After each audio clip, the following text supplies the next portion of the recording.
What's up guys, it's me Eric B and welcome back to the channel. And sorry if it's a little windy out here. It's probably gonna storm here in a little bit. Just wanted to hurry up and get this video out of the way. But we talked about me getting rid of the R6 in the last video, and if you haven't seen that yet, definitely go check that out. But I said I was gonna replace it with something a little bit bigger, a little bit better, if you will. But I think it's gonna surprise a lot of you guys, and this thing is super awesome. I'm super excited about it. But enough talk, let's cut to the B-roll and show you what I got.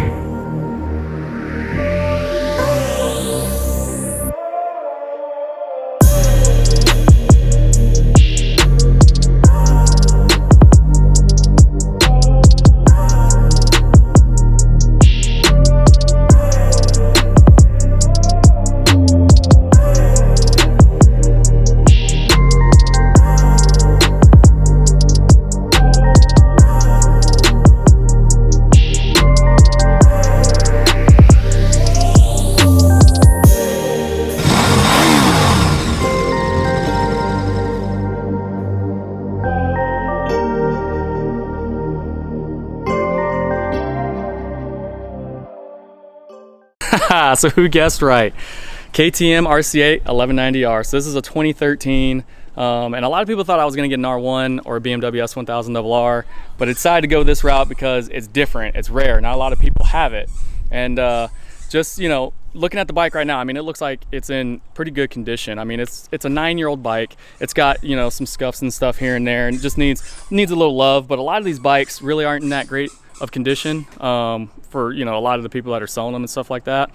But yeah, just looking at this thing, man, as you can see already, it's got a blacked out windscreen on it. We're definitely going to get rid of that and put something on it that I can actually see through so I can tuck properly.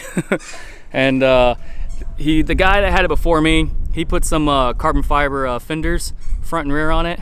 The rear hugger here looks really good. The wheels are clean. Just the frame, the engine, everything looks really good on this bike. So I definitely gotta get some tank grips, because when I'm riding, my legs, you know, slide forward and everything when doing some engine braking.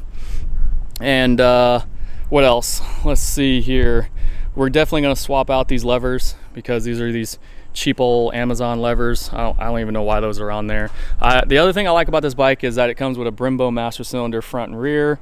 And Brembo brake calipers. Just gotta update the pads and do some, you know, normal maintenance on here. You know, change the oil, probably do a coolant flush, and change the pads out and stuff like that. I'm really digging this this tail here. This thing is pretty nice. Love the way that looks. So you can put the seat on here and take it off pretty easily. That's what these two holes are here for. So the seat just goes right on top, and then you can just do a lever here and pull it right off, and then put some plugs on there. KTM sells some, and they're like 50 bucks or something like that for some plugs. It's kind of crazy. And I do need to get a new fender eliminator, because I have no blinkers on there right now. But man, that tail section just looks absolutely beautiful. I think Corbin and Louis Moto makes a seat for this, so definitely we'll do that. I got some new grips coming in, some domino grips, because this is cut right here. No way you can see that. And what else I want to do for the bike? Obviously, you know, do those little few cosmetic things here and there. And then I also want to go ahead and start doing some performance stuff to it. So definitely got to get an exhaust on this thing. It's kind of quiet, but it's not too bad. I mean, it sounds pretty mean. But Akrapovic makes one. It's like $2,500 for the full system. Jester makes one. It's way cheaper. And then Works Competition used to have a good one that sounded pretty good on it, but they discontinued it, which kind of makes me mad. Let's see. What else? We'll do a quick shifter. I'm looking at Anatori. And probably do a Sprint air filter and stuff like that, and try to find somewhere that will tune this bike, because not a lot of places have any flashes available for this bike. I called up Bryn Tuning. Let's see, who else? Superbike Unlimited, and Two Old Dyno Works, and Boss Racing. Yeah, nobody has anything for this bike. So if you guys know of anybody that does, let me know down in the comments below. Also, if you have this bike or have had it in the past, also let me know. Let's talk about it a little bit. You know, what's your thoughts on this thing, long term and everything else. But yeah, guys, super excited to have this bike on the channel, and you know, let you guys see what I do to it and everything as far as mods and stuff goes. Let you see the dash here. It's kind of hard to see in the camera here, but I know I said before when I just test rode this thing, I was like, man, I don't know about this dash. It looks kind of like a calculator. But you know, after riding it for a little bit and having it, it's actually not bad. It has a lot of information on here. So that's the other thing. This bike has no power modes or anything like that. So you can, on the screen, you can switch it from road or race. And when you put it in race mode, it actually has all your lap timers and everything like that on it. It even has a little button right here for laps. You can start and stop that. So everything's built into this bike. So like I said before, this bike is really actually a track bike. That's what it was built for. But yeah, really love it. Probably switch those out to LEDs as well. Yeah, other than that, guys, let's go ahead and get it out on the road and do a little first ride of the bike, shall we? All right, here we go. This is gonna be cold start.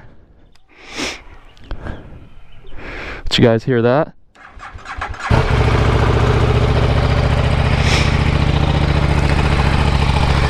Man, I definitely got to get an exhaust put on this thing. It just sounds so weak.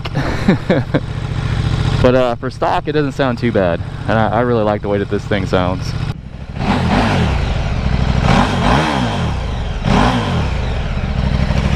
Not bad, not bad. Like I said, definitely could use an exhaust, which they are hard to find for this bike. They don't have a whole lot of selections. Alright, so comparing this to my R6, and man, I really wish I would have got the R6 on the track before I got rid of it. And I definitely have to do this. I know a lot of you guys here, you know, some motovloggers say that, yeah, you know, like, oh, I'm gonna get this thing on the track, don't worry, and then we never do it. But I mean, life happens. Like, not everybody has the funds or the time or anything to always get to the track. So I will try to do it at some point. I mean, hopefully, we'll see. But as far as the power goes, obviously this thing is a monster. It has a ton of torque compared to the R6. And it just pulls and pulls, man. It's a beast. The R6 has some good power as well. It just has no guts down low, and the feeling of it, I just got to get used to it. I mean, it's a different bike. I mean, it feels pretty light. It's about as heavy as an R6. It's just, man, once I get rid of that cat and the slip-on muffler and everything on here, I think we'll drop about 10 or 15 pounds. But yeah, I mean, it handles pretty good too. Like I said, I took it on a twisty road the other day just to kind of test it out real quick, and I mean, it's not too bad, man. It does feel a little I don't know, what's the word I want to use, a little rough, I guess, at lower speeds than the R6 did. The R6 is more smooth than this bike, and you can see too, just the vibrations and stuff. These mirrors rattle and shake a lot, and it does not like to putt around either. When I'm, you know, just kind of going somewhere like in a parking lot or something like that, this throttle is really snatchy, so like it's kind of jerky, and this thing is either on or off. And I noticed too, with the R6, I have to be in a higher gear. You know, say I'm driving through my neighborhood or something like that, I can be in second or third gear. With this bike, I feel like I have to be like in first gear almost, and that's going, you know, 20-25 miles an hour. Like right now I'm in third going 36, and it just feels really sluggish, so I gotta gear down, and it's fine. This bike feels actually, believe it or not, more comfortable than my R6. I don't know how, but it kind of does. I feel like I sit a little bit more into this bike. The R6, I feel, you know, raised up more, but I heard this bike you can adjust the rear and the front so it can sit up higher. I just don't know how to do all that yet. Still getting used to everything. And the seat on this thing still sucks. Feels like I'm sitting on concrete, but that stuff can easily be fixed, you know. Maybe a Louis Moto or something like that has a seat cover for it. But yeah, so no electronics on this bike either. No power modes, no ABS, no traction control or anything like that.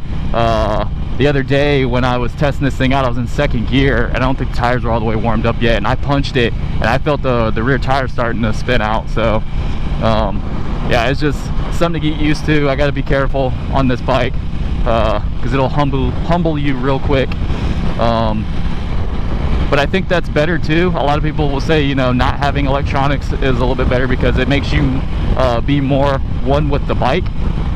It's a rider's bike, you know what I'm saying? I'm not going to change the look of this bike at all, just because, you know, it's a rare, iconic bike. I'm leaving it exactly the way that it looks, other than changing out, you know, some few things. Like this all black windscreen has to go. I don't know why it's like that, because when I get down, you can't see anything.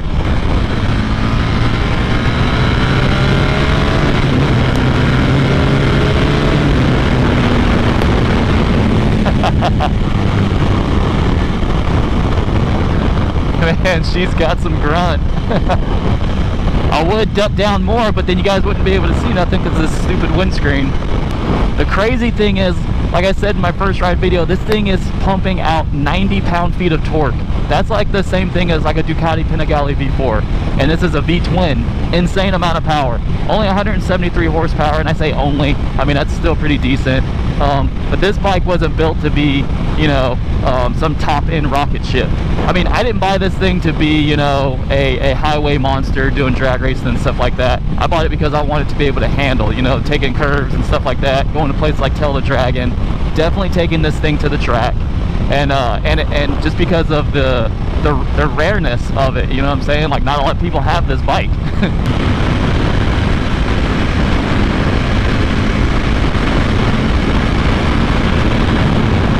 Probably hear more wind than you do the bike just because it's not that loud. Sounds like a little helicopter.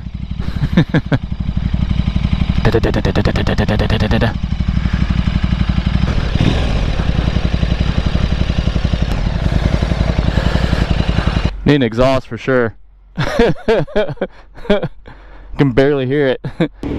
Oh, got a RSV4. Thing sounds mean, man.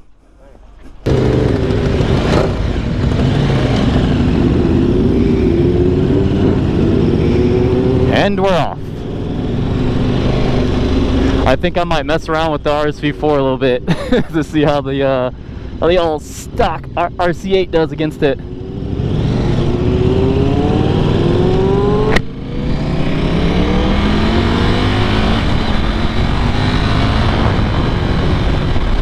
This is when I really wish I had a quick shifter and this freaking windscreen wasn't all blacked out. Do second. All right.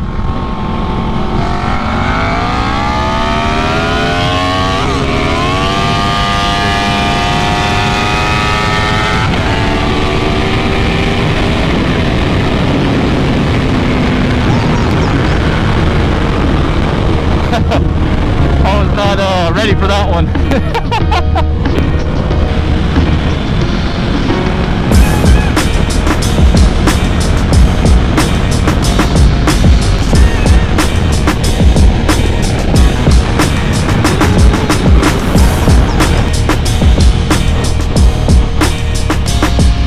The guy with the RSV4 just got a flat tire. That's why he pulled over.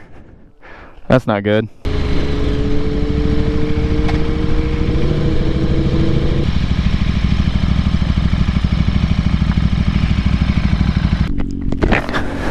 Oh man! First time I stopped, I was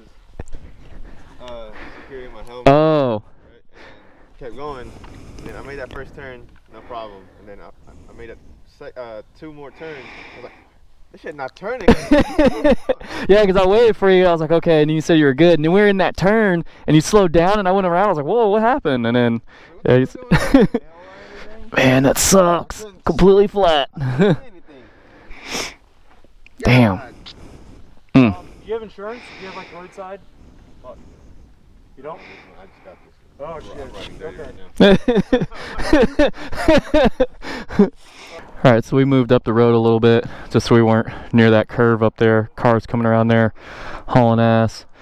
But yeah, so like I said, he's got the flat in the front tire there. We got I think he's got a truck coming to get him. It's because all of our trailers and everything are a little far away. But man, it happens. It is what it is, you know what I'm saying? But we did get a run in, so at least that's good. We'll see what it looks like on film. Yeah guys, a little bit different from the R6. So like I said, I just wanted to get it out, show you guys how she runs and everything. Something new to the channel. And yeah, not too bad on the curves and everything. I think I gotta do some adjustment on the suspension and stuff. And yeah, get out here with the boys, do some riding, and then even got my first race out of the way with this thing. So definitely pretty fun indeed. All right, hopefully it freaking shows up in time. We'll post up on a page like when they show up, so we know that he came or whatever. Okay. All right, man. And I have to go to work, so I can't hang out. Well, that sucks. It's the worst place to get a flat tire is way out here, and then you gotta wait for somebody to show up. Let's get one last pull in for you guys. Second gear.